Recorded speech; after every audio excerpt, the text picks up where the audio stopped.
இன்றைக்கி டைப் 2 வந்து பார்க்க போகிறோம். இதில் வந்து ஸ்லீவ் டவுன் வந்து சார்ட் யூஸ் பண்ணி நம்ம பார்க்க போகிறோம். 3 to 3.5 வந்து நம்ம ஸ்லீவ் லென்த் இருந்துச்சுன்னா நம்ம எப்படி வந்து இதை மார்க் பண்ணணும் அப்படின்றதான் பார்க்க போகிறோம். இப்போ நான் என்னுடைய ஸ்லீவ் ஹைட்டு வந்து 3.5 எடுக்க போகிறேன். 1 inch அலவன்ஸ் சேர்த்து நான் 4 inch வந்து மார்க் பண்ணிக்கிறேன். மார்க் பண்ணிவிட்டு ஸ்ட்ரெயிட் லைன் வந்து போட்டுக்கிறேன். சின்னதாகவே போதும், போட்டுக்கோங்க. இப்போது ஸ்லீவ் டவுன் வந்து எனக்கு 3.5 3 inchலேருந்து 3.5 வரைக்கும் எனக்கு 2.5 தான் வந்து ஸ்லீவோட டவுனு. ஸோ நான் வந்து ஸ்லீவ் டவுன் வந்து 2.5 வந்து எடுத்துக்கிறேன். எடுத்துகிட்டு அலவன்ஸ் வந்து நம்ம ஆல்ரெடி வந்து விட்டுருக்கோனால இதை நான் 3 inch வந்து 2.5ஆகவே மார்க் பண்ணி இதையும் வந்து நான் ஸ்ட்ரெயிட் லைன் எடுத்துக்கிறேன். எடுத்துகிட்டு இப்போது என்னுடைய ஸ்லீவ் ரவுண்டு, அதாவது என்னுடைய ஆம்கோல் ரவுண்ட் வந்து 17 inch. நமக்கு ஸ்லீவோட ஹைட்டு வந்து தேவை, சரிங்களா? ஹைட்டு எனக்கு 3.5. அடுத்தது ஆம்கோல் ரவுண்டு எனக்கு 17. அடுத்தது ஸ்லீவ் ஹைட்டு நம்ம எங்கே எடுக்கிறோமோ அந்த ஹைட்டோட ரவுண்டு, ஸ்லீவு ரவுண்டு, சரிங்களா? எனக்கு 12 inch வரும். அதை 2ஆல் நான் டிவைட் பண்ணி 6 inch எடுத்துக்கிறேன். ஆம்கோல் ரவுண்டையும் 2ஆல் டிவைட் பண்ணி எனக்கு 8.5 வந்து மார்க் பண்ணிக்கிறேன். ஓகேவா? மார்க் பண்ணிவிட்டு இந்த இடத்துல ப்ளஸ் வந்து 1 inch வந்து மார்க் பண்ணிக்கிறேன். எனக்கு 3.5 to 1 inch சேர்க்கும் போது 4.5. கேப் ஹைட் வந்து இப்போ எனக்கு ஸ்லீவ் டவுன் வந்து எனக்கு 2.5 எடுத்து நான் ஒரு ஸ்ட்ரெயிட் லைன் போட்டிருக்கேன். ஆம்கோல் ரவுண்ட் வந்து 8.5ன்றனால நான் இந்த 8.5 வந்து இந்த இடத்துல வந்து மார்க் பண்ணிக்கிறேன். பண்ணிவிட்டு 1.5 வந்து என்னுடைய ஸ்டிச்சிங் அலவன்ஸ். நான் எப்போவுமே ஸ்டிச்சிங் அலவன்ஸ் வந்து 1.5 தான் கொடுப்பேன். ஸோ அதை மார்க் பண்ணி இதை கிராஸ் லைன் வந்து எடுத்துக்கிறேன்.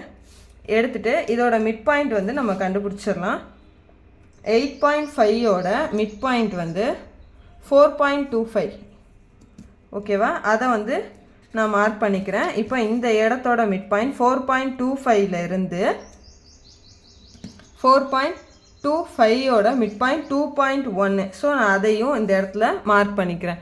பண்ணிவிட்டு இப்போ நம்ம என்ன பண்ண போகிறோன்னா, இந்த ஸ்லீவோட பாயிண்ட் இருக்குல்ல, இதுவுமே நம்ம ஃபோல்டிங்கில் தானே எடுத்திருக்கோம். ஸோ ஃப்ரண்ட் அண்ட் பேக்கு சேமில் மார்க் பண்ண போகிறோன்றனால இந்த இடத்துல 1 inch நான் வந்து மார்க் பண்ணிக்கிறேன். பண்ணிவிட்டு மிட் பாயிண்ட்டுக்கு முன்னாடி, சரிங்களா, இங்கே ஒரு 1 inch வந்து நான் மார்க் பண்ணிக்கிறேன். ஓகேவா? இப்போ எல்லா பாயிண்ட்டும் பண்ணியாச்சா? பண்ணிவிட்டு இப்போ இந்த இடத்துல நம்ம என்ன பண்ண போகிறோம், எப்பவும் போல் நம்மளோட 1 centimeter and 2 centimeter அதை மார்க் பண்ணிக்கலாம். இப்போ வந்து நம்ம கனெக்ட் பண்ணிக்கலாம். இந்த ஃப்ரெஞ்ச் கர்வை நீங்கள் அசம்பிள் பண்ணுறதுல தான் இருக்குது. கரெக்டாக அலைன் பண்ணிங்கன்னா உங்கள் ஸ்லீவோட ஷேப் வந்து அவ்வளோ அழகாக கிடைக்கும். இப்போ இதை வந்து இந்த ஸ்லீவை வந்து ஃபஸ்ட்டு வந்து இந்த கர்வ் லைன் வந்து நம்ம டைரெக்ஷனில் இருக்கணும். நம்ம ரைட் பண்ணுறோம்ல, இந்த டைரெக்ஷனில் இருக்கணும். அடுத்தது இதுக்கு ஆப்போசிட் டைரெக்ஷனில் இருக்கணும். இப்போ இதை வந்து நம்ம மார்க் பண்ணிக்கலாம். மார்க் பண்ணிவிட்டு நெக்ஸ்ட்டு நம்மளோட இந்த 1 inch, அடுத்தது இந்த இன்சைடு 1 inch 2 centimeter பாயிண்ட்டு, இதை தான் நம்ம வந்து கனெக்ட் பண்ண போகிறோம். சேமஸ்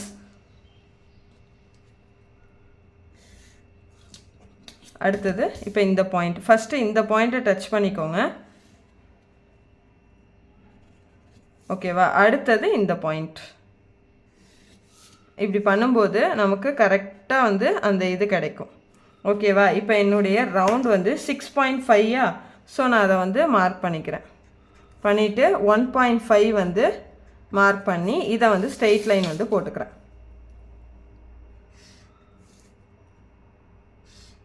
ஓகே, என்னுடைய ஸ்லீவ் ஹைட் வந்து நான் இங்கே எழுதிக்கிறேன் 3.5. இது வந்து ஃப்ரண்ட்டு, பேக்கு, இது வந்து ஆன்ஃபோல்டிங், ஆன்ஃபோல்டு. Okay, folding. இதை வந்து இப்போ நம்ம கட் பண்ணிக்கலாம். கட் பண்ணுறது ஃபஸ்ட்டு பேக்கை கட் பண்ணணும், அதுக்கப்புறம் தான் ஃப்ரண்ட்டை வந்து கட் பண்ணி எடுக்கணும்.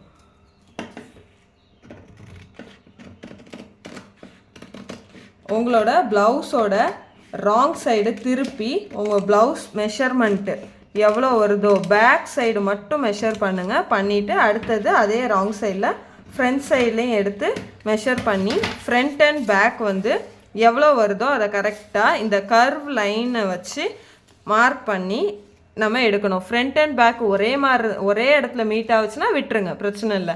இல்லை கூட குறையினா அந்த 2 பாயிண்ட்டோட மிட் பாயிண்ட் வந்து எடுத்துக்கோங்க. எடுத்துகிட்டு அந்த பாயிண்ட்டை நம்ம கனெக்ட் பண்ணிக்கலாம். ஓகேவா? இப்போ என்னுடைய ஸ்லீவ் வந்து நான் எடுத்துட்டேன். இப்போ சென்டர் பாயிண்ட்டையும் எடுத்துட்டேன். இப்படி நீங்கள் ஸ்லீவ் போட்டு வச்சுக்கிட்டிங்கன்னா குர்த்தினாலும் பயப்பட வேண்டாம், நீங்கள் ப்ளவுஸ்னாலும் பயப்பட வேண்டாம். எதுனாலும் உங்களுக்கு ஸ்டிச் பண்ண போகிற எந்த டிசைனாக இருந்தாலும் நீங்கள் பயப்படாமல் நீங்கள் எடுத்துக்கலாம். இதை வச்சு நம்ம நிறைய டைப்பில் வந்து ஸ்லீவ் வேரியேஷன்ஸ் வந்து எடுக்கலாம். ஸ்லாஷ் அண்ட் ஸ்ப்ரெட் மெத்தடில் வந்து ஸ்லீவ் டைப் வந்து எடுக்கலாம். சரிங்களா? இது வந்து 3 to 5 இன்ச்சில் வந்து நம்ம ஷார்ட் ஸ்லீவ் வந்து எடுக்க ஆரம்பிச்சிட்டோம். அடுத்தது இதெல்லாம் ஷார்ட் ஸ்லீவோட ஹைட்டு டிஃப்ரென்ஸ். ஓகேவா? ஹைட்டு கொஞ்சம் கொஞ்சமாக இன்க்ரீஸ் ஆகிறத வச்சு நம்ம ஸ்லீவ் வந்து எடுத்திருக்கோம். நெக்ஸ்ட்டு வந்து நம்ம வந்து அடுத்த ஸ்லீவ் பார்க்கலாம். இப்போ அப்படியே கண்டினியூவாக நம்ம ஸ்லீவ் பார்த்துக்கிட்டே வரோம். போன டைப் வந்து கேப் ஸ்லீவ் எப்படி கட் பண்ணணும்னு, அதாவது 2.5 ஹைட்டில் ஒரு ஸ்லீவ் எப்படி ப்ராப்பராக கட் பண்ணணும்னு நான் சொல்லியிருந்தேன். இந்த வீடியோவில் 3.5க்கு வந்து நம்ம எப்படி கட் பண்ணணும்னு சொல்லியிருக்கேன்.